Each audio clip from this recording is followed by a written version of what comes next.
Bengals Weekly Show on the Really True Sports Network. I'm your host for the Cincinnati Bengals Weekly, Mike Goodpaster. Right now, I'd like to welcome in my co-host.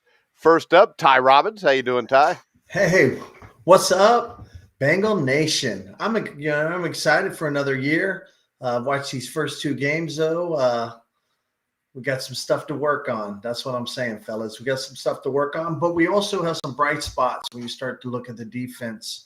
And we do have a lot of offensive power. We just have to figure out how we're going to use that power. So, And of course, as always, I think this is like the sixth or seventh year we've done this show, Joe. Yeah, And yeah, it yeah, sucks every year. All right, yeah, Joe man. Kelly, former Cincinnati Bengal.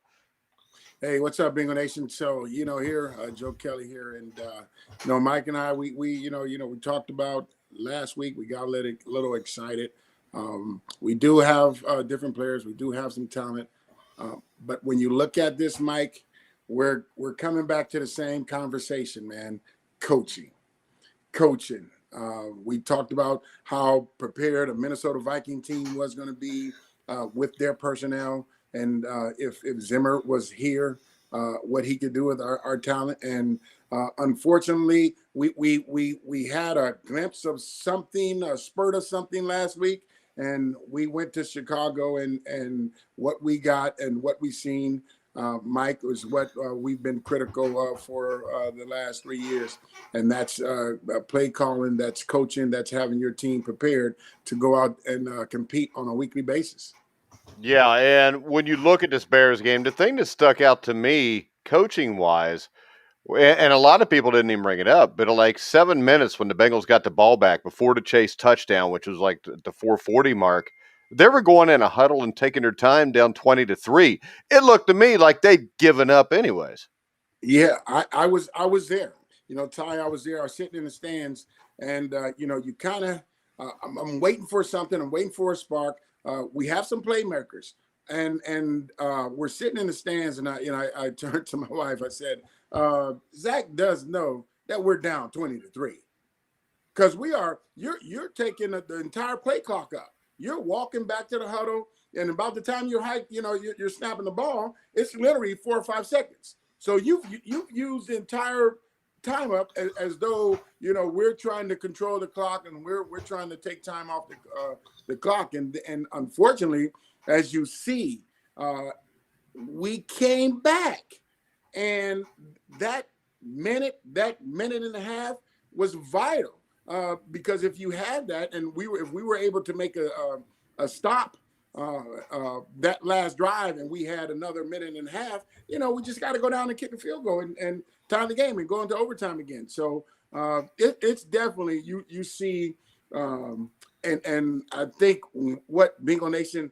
is seeing, the inability of us, of the coaching staff, to put an entire 60-minute thing together with all three phases, and don't have the brain lapse and brain farts, and you see this, you do this, or you go for this on fourth down with the same play, and you take your time, and it should be a no huddle type offense, and it's always something that comes back to eventually bite us. Yeah, but we look at the defensive side of the ball, and this defense looks very good so far, Ty. And I'll tell you, the guys that really stick out to me, DJ Reader, Larry Ogunjobi, and Logan Wilson. yeah, I have to agree. When you hold Cook to, I don't know, 61 yards, and then you turn around and do that to Montgomery, two top backs, you're playing really well. And I think those guys are penetrating the line of scrimmage, something they didn't do last year. Last year we had a lot of injuries. That hurt us. We're pulling guys off the street.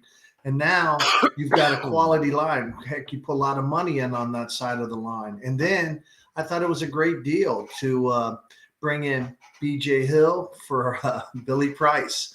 That was a really good one, considering Hill last week got 2 sacks. So you have a solid line. I was tore up about Osai.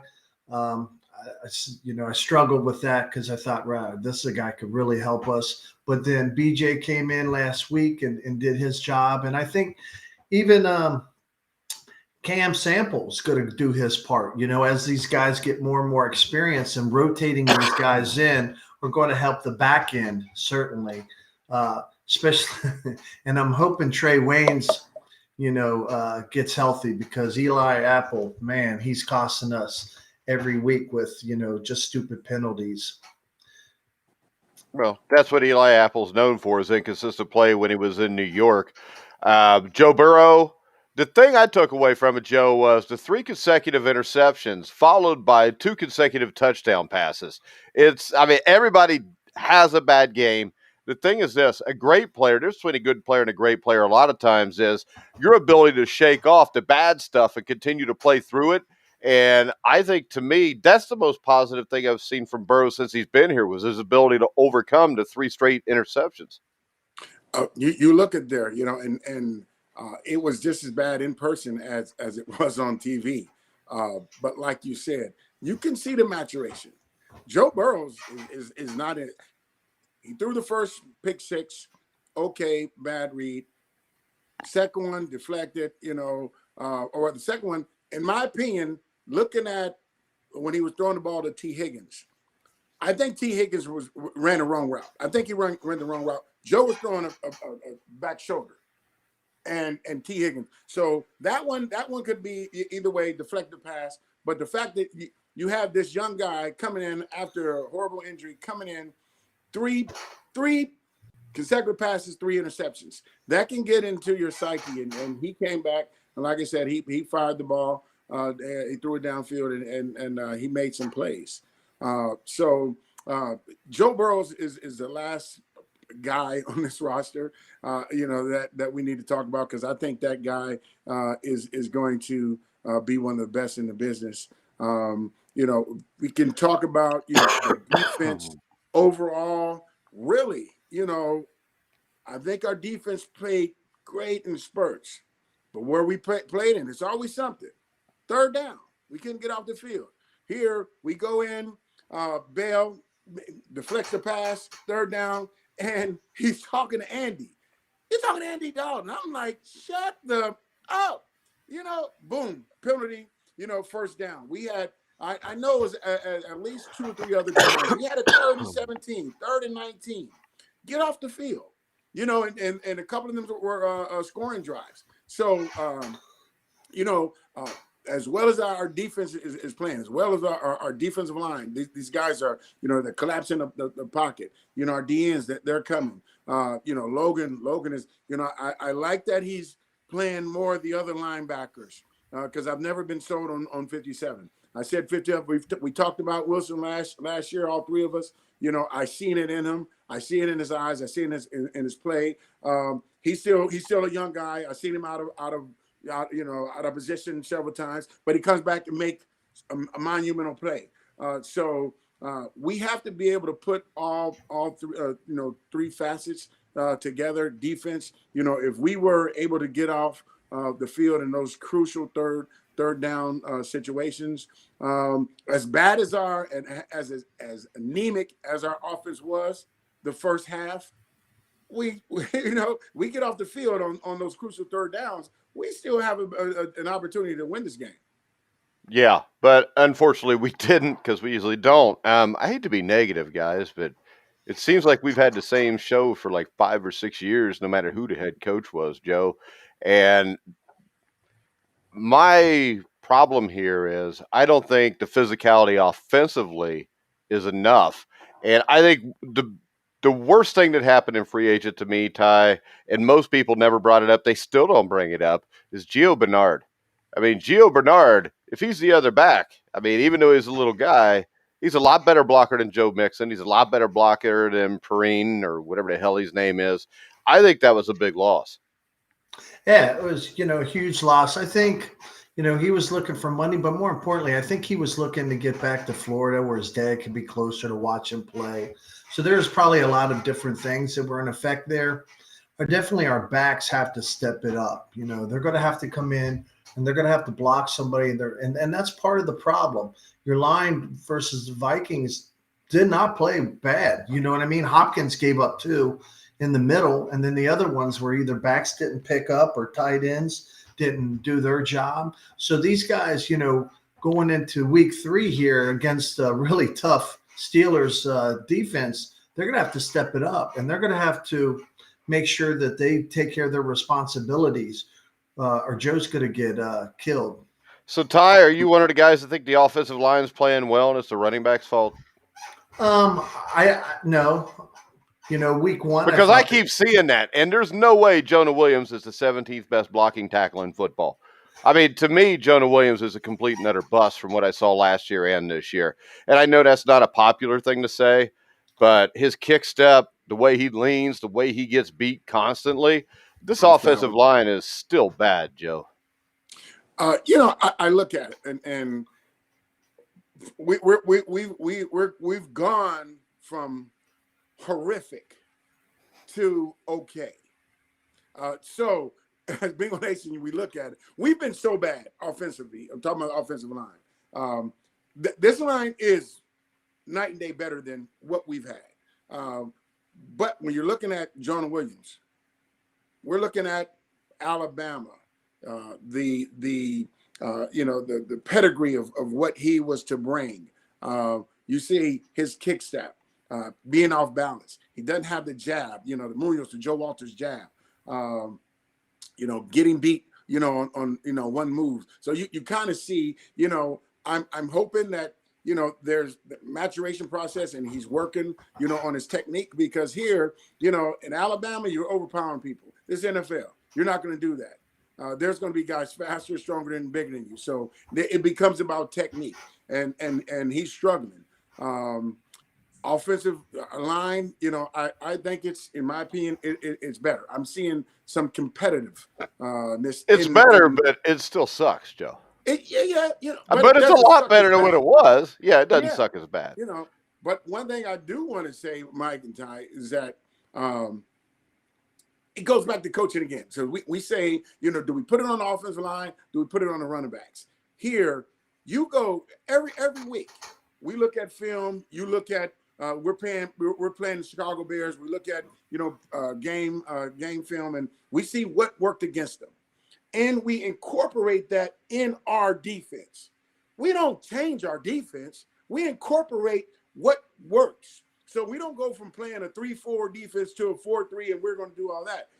And in my opinion here, we took away the running backs based on, you look at, I see here, we came out and spread, and it was when the running backs are running the ball, you can be a high school, you can be a junior high school coach and be able to coach your defense against the Bengals' predictability on when they run the ball and be able to stop them. So, it's like here, I'm coming putting, I'm gonna bring down 8 in the box when they come out in this, and I'm looking at the linemen, and I swear to God, I'm looking at the linemen, I'm looking at Joe's, I'm looking at his alignment, and I'm looking at what the guard is doing, and it's 100% that 100% I knew they were running the ball, and if I'm sitting this old dude in the stands, if I know that, I know the defensive coordinator knows that, so you're kind of taking away, an entire element. In my opinion, and the offensive line has to be dominant in order for those running plays to work, and we don't have a dominant offensive line. No, and I will say this also: the Bengals were lucky Andy Dalton got hurt, because I think Andy Dalton was going to light him up if he didn't. That's how it looked. Would he throw 2 incomplete passes? Yeah, and you know what, Mike, we everybody talk about Andy and Andy this and that. Andy can play football. Andy was a capable quarterback. I always thought he was decent. With a decent line. With the experience. He's gonna make some throws. And based on how we were, the only positive I knew that he wouldn't have been if it came down and Andy was in the game. I think Hendrickson makes that tackle. And we go to 4th down and we have 1 minute and 50 seconds to go. When you look at the running aspect of Fields, Andy doesn't have that. But Andy broke away and had a couple of nice runs against us. But I think overall, we still there's plays that we would have made. Andy Dalton ran the ball 2 times for 25 yards. Yeah, he had 2 nice runs. And I mean, we know what it was with the Bengals. He was pretty good at it. He's a really good quarterback sneak guy, too. Let's go ahead. Let's look at the Bengals Steelers. I mean, I know that Ty was telling me he doesn't know if we can do it this year because we don't have Ryan Finley.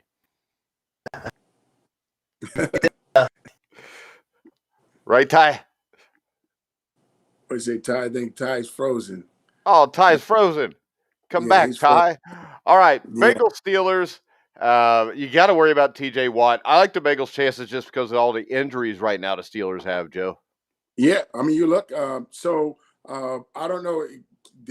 Has there been an update on TJ? I know he was out. He went out the game and growing. So Well, um, what I was told today was he was going to play, but when I looked at the injury list for Wednesday, he left yeah, practice with the groin still bothering him. yeah, You've got Eric Ebron, who did not practice. Carlos Davis did not practice. Highsmith didn't practice. Devin Bush, Justin Lane, Joe Hayden. It looks like Joe Hayden's going to be out. Devin Bush is out. Deontay Johnson may be out. Ben Roethlisberger, they said, will be a game time decision. So yeah, there's a lot of guys there. The thing that scares me if Big Ben's out and they play Dwayne Haskins, we know Dwayne Haskins is going to look like a stud against the Bengals because the Bengals in their history have a history of taking quarterbacks like that and making them look really good. yeah. Unfortunately, that has been the case. But as we are, kind of looking at defensively, Mike, we are better. We are more competitive. We are definitely getting better defensive line play from our interior. I think our guys. I think Hendrickson, and 94. I think these guys are playing solid. I think they're not inverting the line of scrimmage. At times they are staying in their rush lanes. You see Chicago tried to run a boot, and Hendrickson was right there, so they're playing solid. But they're, on third down, they are pass rushing. They are closing the rushing lanes. So that aspect I think is better. I think overall our defensive backs, we do. I think with a healthy Trey Waynes, if that ever happens, a healthy Trey Waynes, and now you put Eli Apple, in the nickel position, a dime position. Now you have Trey Waynes in there, who's definitely a better one-on-one guy. Logan is coming into his own. Here you see him rotating the other linebackers. 50, 59, 57, they're rotating. So we have an opportunity. We're a lot more healthier than Pittsburgh going into this game. I know with the growing, it's hard to go 100% with a growing. Growings don't. That's not a 1 week injury. If I've had a strain growing and have been able to play, but I've never had a situation like TJ had where you almost pulled it, strained it enough to miss an entire game and be able to come back at full strength the following week, Mike. So I think if this is the week that we're going to take advantage of their hurt players, this is that week. Yeah, and we'll take it however we could get it. The other thing is I think they'll be good. They'll be solid. They can stop Najee Harris. They could force Big Ben to beat him. Big Ben doesn't have the weapons he's had in the past anymore to throw the ball to. So I think this is a game where the Bengals can really hold the Steelers under 20 points. If they do that, the question's going to be, is this going to be another game where there's no deep shots until the fourth quarter? Because to me, why draft Jamar Chase with the fifth pick in the draft if you're not going to take advantage of him? You have to offensively. You have to look because you are inflicting bad play.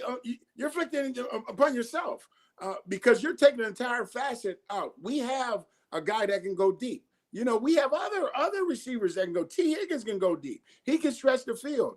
And when you come in an entire first half, you do not stretch the field. You're not running deep crossing routes. You're not running deep comebacks. They can come up. They can bring 8 in the box. They can condense the running lanes, and they can set their hair on fire. And put Joe in a situation where he's rushed. Pittsburgh is Pittsburgh. Pittsburgh is one of the most well coached teams in the league. It's the next man up. TJ's out, but it's the next man up, and they're going to get maximum effort out of whoever that next man is. They're playing the Bengals. It's gonna be a tough game. Even though here we're a lot healthier, they're hurting. But if you look at the matchup, and it's it's Alabama. Najee was really dominant in college. But this is not college. He's we can stop him. He's not an elusive back. If we cut down the rushing lanes. Big Ben is definitely not mobile, and he doesn't have the tools to go downfield. Yeah, and their offensive line is not what it was. It's a totally. I don't know how many new guys they have from last year. I know they lost Pouncey, they lost Villanueva, so this is nowhere near the line that may have been the best line in football 3 or 4 years Foster ago. Retired. So their entire offensive line is revamped. We have to win. That's one thing. In order for us to be successful, Mike, we have to win that matchup. Our D line has to beat their offensive line. All right, Ty Robbins is back. Probably had to poop. Fellas. He probably had to poop or something. Ty, I think the interesting thing this week is with Xavier possibly out of this game, Jackson Carman may get his first start. Yeah, that'll be interesting. See how he does in there, get a shot and see if he's ready. Or I wonder if they'll even Andre Smith, see if he'll you know what I'm saying? If Jackson doesn't go in, do they switch him out and make some changes in the line? They also got Lamont Gilman this week. They just added him to the practice squad. And Trey Hill. So you don't know if they'll start making adjustments if the line starts to mess up, and see if you put these guys in. But I think this game's going to come down to defense, because both the defenses are pretty solid. And, on the offensive line, there's so many injuries that you don't know what's going to happen. Yeah. Did we lose Joe again?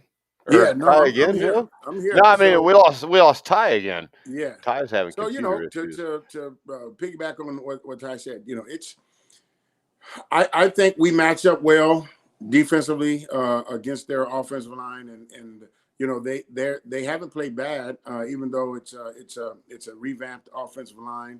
But that, like I said, that still goes back to their their coaching and how well those guys are coached. But 101, mano y mano, I'm going to take our front four all day. I'm going to take our front four over these guys all day. I think I'll take our interior seven over these guys, this matchup this week. So it's a matchup that we should win. We're going to have to get better third down play. We're going to have some tighter coverage. And for whatever reason, Mike, you see, there's been several situations the first week and this week where you see our cornerback is in position, but I'm trying to figure out what they're teaching, because these guys are not playing the ball. You're running. If you turn around and play the ball, there's picks. Instead the guys, the offensively, they're making plays. So I don't know if the guys are trying to get acclimated, because there's a bunch of new defensive backs to our scheme. But there has been situations and plays if our defensive backs have played the ball, it definitely wouldn't have been catches for the other team, and it should more than likely have been either reception or knockdown pass. So I still like us in this matchup. It's just about what old Zach is thinking about doing with our offense, this week. We don't know. We came out against Minnesota, doing our brand, doing what's best, and going to our strength with mixing it up. And Joe's throwing mid-range passes, short passes, going downfield. And Chicago, it's like, who are you? Because that's not the Bengals from last week. So we still are, haven't established what kind of team we're going to be offensively. All right, Ty, who are you picking in this game? We got to get your pick in before you freeze up and end up off the air again. I know. Well, the first week I picked us to take the Vikings. Second week, I picked us to take the Bears, and I was obviously wrong in that. I estimated the Bears defense. This one's going to be hard. I think it's a toss up. Really do. I'd like to see. I agree with Joe. What is Coach Taylor going to do? What is he going to come out and he's just going to be very conservative, or is he going to use his big power weapons? I'd even like to see him use a little bit of Chris Evans. The guy had one pass for 14 yards. He's a playmaker. Use all your weapons. So we just don't know what he's going to do. I mean, last week, when the guys are sitting on the routes because they know what's going to happen, then you may need to change up your play calling a lot. Let's see some creativity this week. So I think if he comes out and he uses his weapons, you got Tyler Boyd, you got Higgins, Chase, obviously, you use the backfield the way it's supposed to be ran, then I think we could pull a win off. And I'd like to see a win because that would be nice going into Thursday night. And if you win that, you're 3-1, And they play the Jaguars, right? Right. So Yeah. that's a nice, So it'll be the one time the coaching matchup's pretty equal, I think. Shots fired. Hey, Joe, well, I'm not a big Urban Meyer fan because guy, yeah. Urban's got a little lack of character issue, I think. Pretty soon he's going to have a fake stroke so he can get the hell out of there and go be the USC coach, probably. Well, there's certainly trouble in paradise there right now. Which paradise, USC or Jacksonville? Jacksonville, from what I'm reading. What was the coach, Bobby Petrino, that pulled that midseason? Yeah, Bobby Petrino. Well, he did leave a note that his secretary signed to let all the players know he was leaving. Wow.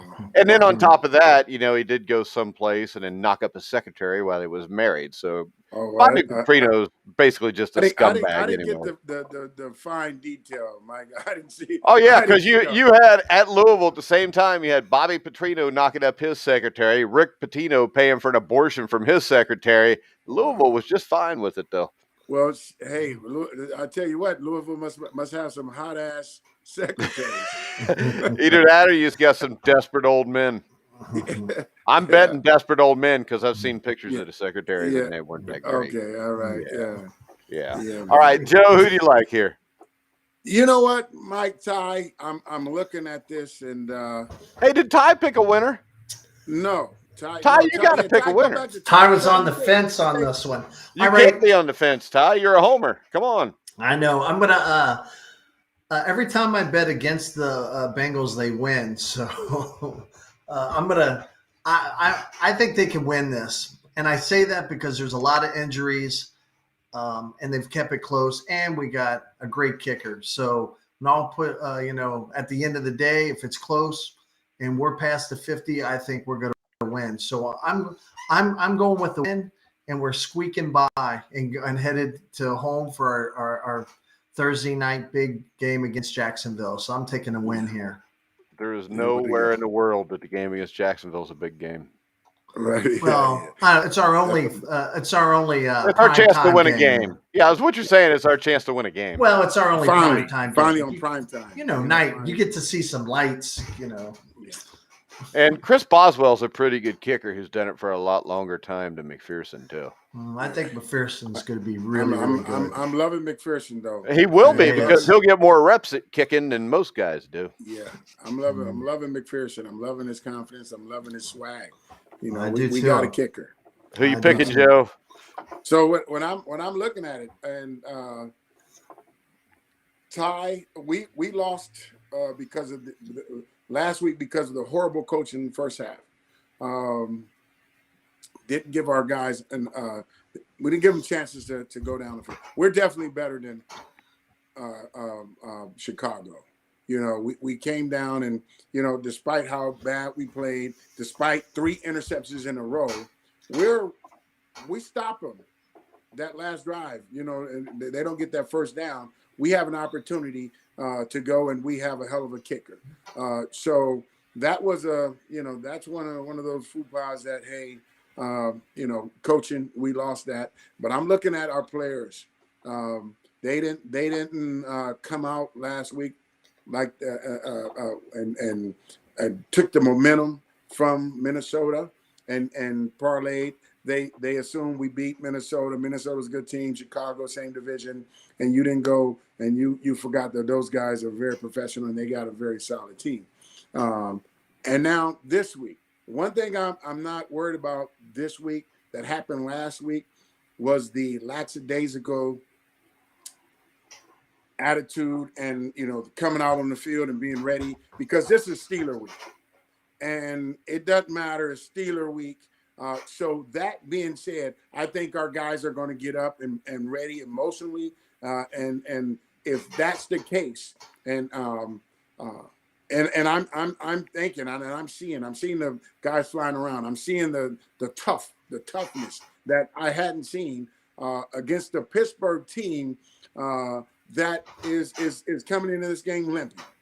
And if we're going to establish who we are, because I'm looking at Cleveland and I'm looking at Baltimore. These guys, we have to beat these guys because that's another different element in Baltimore, and I think Cleveland brings their running game is another level as well. So this is a game where I say we have to win, but this is a game, in my opinion, we can win. And I haven't said that and being confident, other than being a Bengal fan and voting with my heart against the Steelers because my disdain for black and yellow. But this is a game, Mike, Ty, I really think we can go down and we can win. Physically, we can match up. Physically, we can make plays against those guys. Pittsburgh Steelers defense is always going to be tough, no matter who's out. But I think if we go in and we give Joe Mixon some opportunities, we mix up, the kid from Michigan. I don't know why he's not coming in on third down based on what he showed in preseason. If we have decent coaching, better than last week, I'm looking at us coming out and, I'm saying 27-14, Cincinnati. Okay, Joe. You gonna tell me to wake up now, Mike? No, because I'm going to pick the Bengals just because of the injuries. But my concern still is here. The coaching. It's what it's been since like 1990, and actually I had concern with Sam Weiss too. So, the thing about this game, if you win this game, you get Jacksonville in a short week. You could be 3-1. You get the Packers at home, even if you lose that. But we don't know what the Packers are yet. You're 3-2. You get the Lions. You're 4-2. You get the Ravens, maybe 4-3. You could be halfway through the season. You beat the Jets. You're 5-3, and you're hosting Cleveland at home in Week 9. And I mean, things could get really interesting if they win this game. So actually, when I consider that, I'm probably going to pick the Steelers just because things never really get that interesting around here, Joe.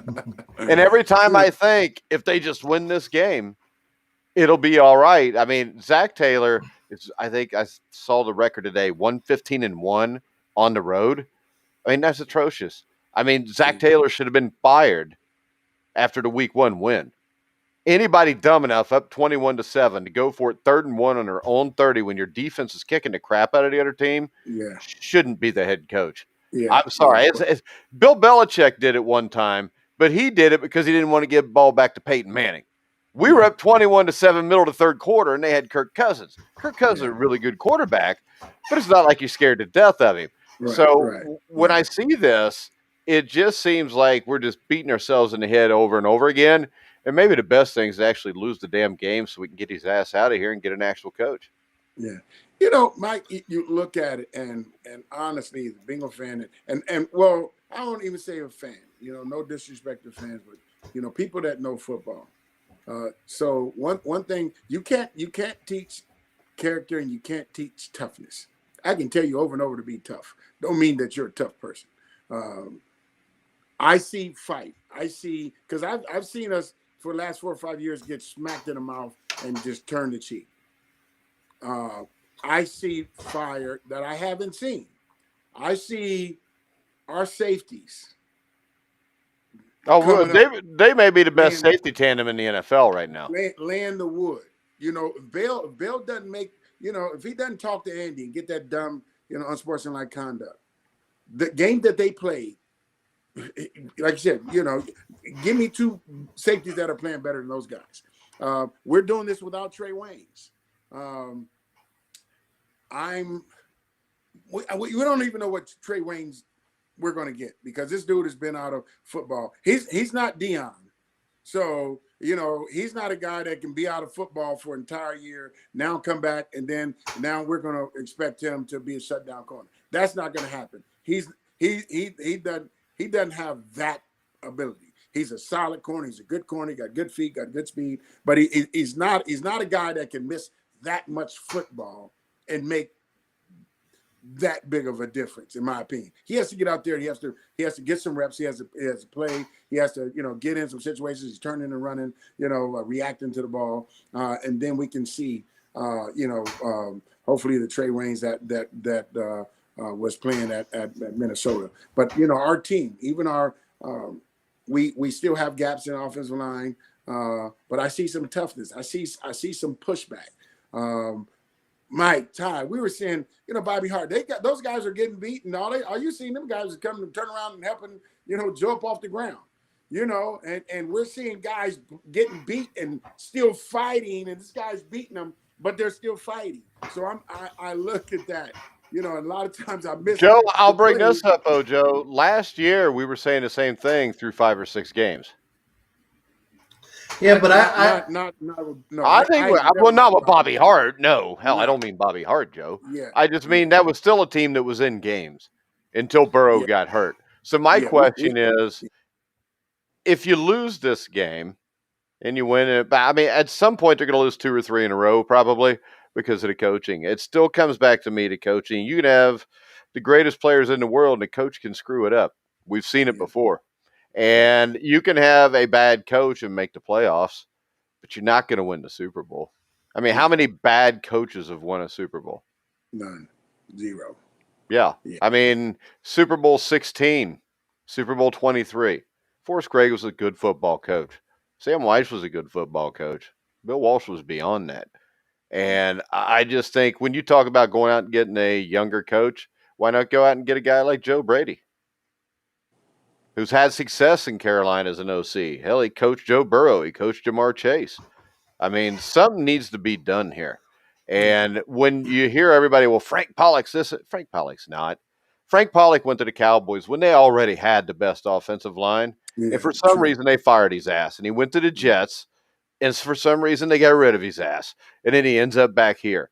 To me, the fact that he ended up here tells me right there nobody else wanted him.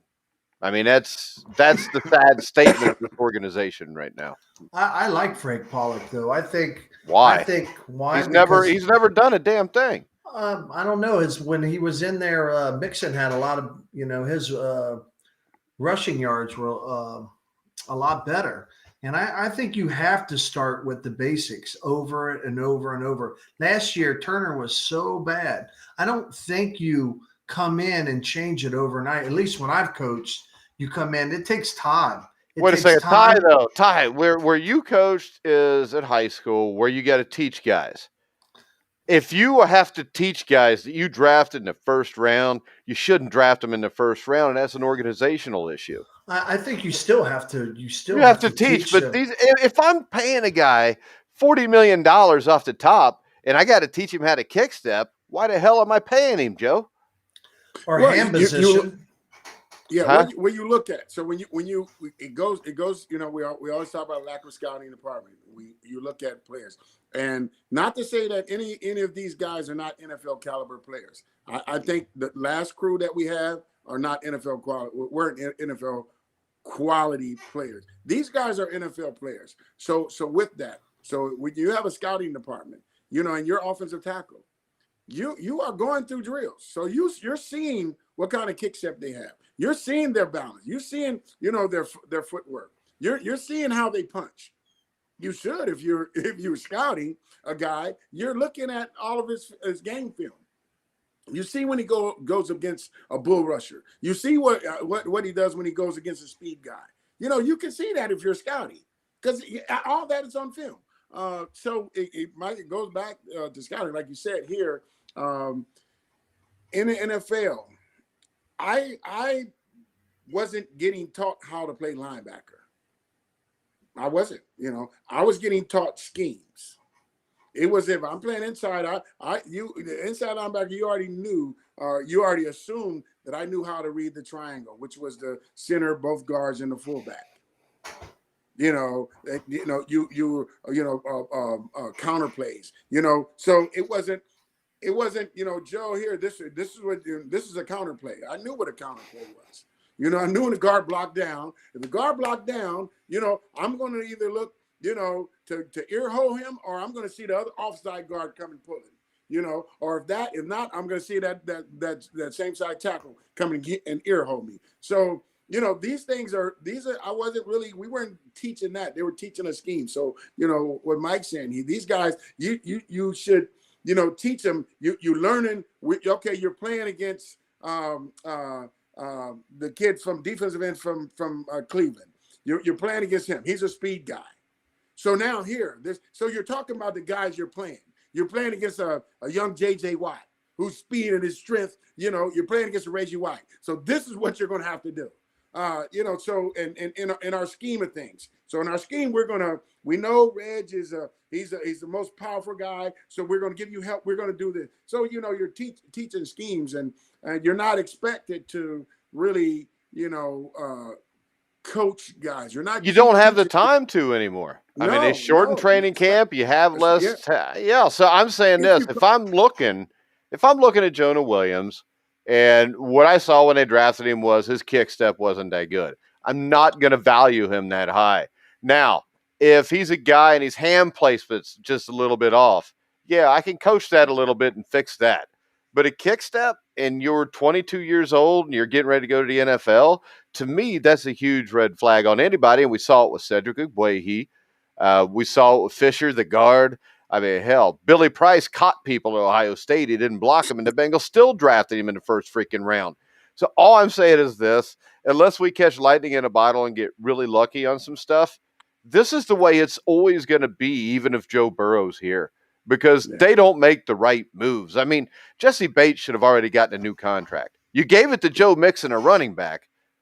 That's not as important to me as Jesse Bates, who changes the game at safety. I'm just saying this is a team that, instead of getting a Micah Parsons, that's the guy I'd have loved to put with Logan Wilson at linebacker. Instead of doing that, we got a wide receiver who can go catch the ball deep. And right now, what I see is that's what he does. Because in this game, the first ball thrown to him on a little slant or a short post, he dropped the ball in traffic. And it seems to me, more often than not, the ball gets dropped in traffic. Why do we want to make that the fifth player in the draft? You could have had Parsons. You could have Rousseau, who would have made, at defensive end, would have made your defense better. You could have had a guy like Rashawn Slater, who could play all positions on the offensive line. But instead, they valued a skill position player more than a lineman. And that is what the history of this franchise has been. By the way, how's the tackle from Oregon doing in Detroit? I have no clue. I heard he wasn't doing good, which wouldn't surprise me because he's not that good. Yeah, and he took a year off of football as well. Yeah, so, yeah. He took a year off so he'd still go in the top 10. When you look at it, though, I mean, I just don't see how this changes unless it's like the Indianapolis Colts and we get lucky and all of a sudden Jamar Chase turns into Marvin Harrison and Joe Mixon becomes Edgerrin James and Joe Burrow's Peyton Manning. Then everything will be fine. We still will only win one Super Bowl because as a franchise, we're too stupid like the Colts were to go spend enough money on defense. But in the end, I hate to be this way. I hate to be apathetic, but I just watch it anymore. I find myself not really caring that much because I don't think the guys that control what happens care that much. And that's sad. Yeah. I mean, I remember when the Bengals lost on Sundays, like 10, 15 years ago. Shit, I was pissed off till Wednesday. Now I just laugh and turn the game. Me and my son will be watching the game. It'll be like that Vikings game at the end. It looked like the Bengals are going to win it. And we just look at each other, laugh, and try to figure out the craziest way they could possibly lose it. And a lot of times that stuff comes true. Yeah. So, it's go ahead, Ty. So I was just saying, hey, let's wish for the best. They're going to Heinz Field. It's tough. This is a division game. I think it matters to the guys on the defensive line. I think it matters to the defense. With Mike Hilton, it's certainly going to matter. I think Von Bell's going to get those guys up. And like I said, I think it's going to come down to defense. And it's going to be a hard-hitting penalty game like it always is, right? And hopefully, like I said, Taylor will use his big playmakers, and we can pull one off here. What do you think, Joe? Yeah, I like you said, I agree. It's going to be offensively. Who are we? How are we going to attack? Pittsburgh. Are we going to utilize Joe Mixon in the right way? Are we going to utilize our edge with our three receivers, Higgins, Chase, and Boyd? We're getting decent play from our tight ends. So you look at that, and without a TJ Watt, we should be able to take advantage of that. If they go in and we say, okay, here, we're not going to try to implement something that the previous week's team did and change our entire offense. Like I think he was trying to do something that the Rams did in the first half, and he kept trying it over and over and over again. They went in at halftime and realized it wasn't working. Yeah, the Rams threw the ball deep the whole game. That's what won them the game. Yeah, because the Bears secondary is crap. Yeah, and we didn't go deep at all the first half. So you look at that. We want, as Bengal fans, we want our team to do well, especially it's Pittsburgh week. I just think now in this situation we have the ability. I'm not going to say it's we have to play great to beat Pittsburgh. No, we don't. I think we can go in there and beat Pittsburgh. And I think they just have to not turn the ball over. I'm not saying that from my heart, Mike. I'm saying, here, I think we can go and beat Pittsburgh because I think we can be a better team than Pittsburgh this year, especially Pittsburgh in week 3. I think we're a better team, and we could be a better team if we come out and play and we don't make the dumb decisions going forward on, winning 21-7 and going for it on, 4th and 1 on our own 30. And then put our team back in a position for the other team to be down by 1 score. But we all know Zach is going to make a call that next week we're going to be in here, and Mike is going to be on a rant because it's going to happen. My head tells me a guy that's won 7 out of like 34 games is probably losing the next one too. Yeah, he's going to do something, but I like our chances, Ty. I think we're going to be competitive. We're going to be competitive in this game. We haven't even used Tate. We haven't even used Tate in 2 games. They never will. They didn't use him last year either. They're not using him. Yeah. Or Chris Evans. Yeah. We need to get these guys out on the field. Get some stuff going. Well, somebody needs to show him film of Vicky Woods and James Brooks in the backfield at the same time, because I think it's also possible Mike Evans is just as good as Joe Mixon. I like Mike Evans. Evans showed. You know what, though?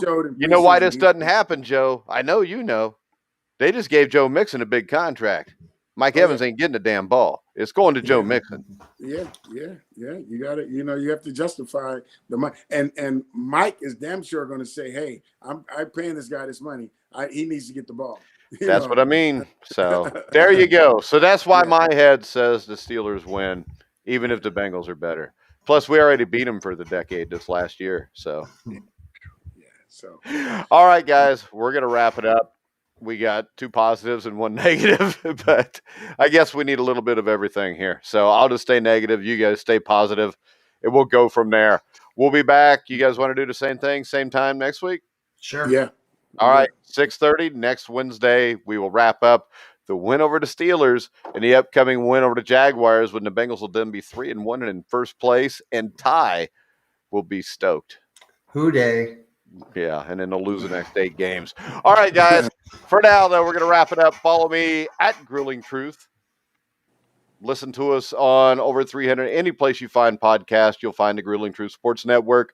But for now, for Ty Robbins, Joe Kelly, I'm Mike Goodpaster. You've been watching and listening to the Grueling Truth, where the legends speak.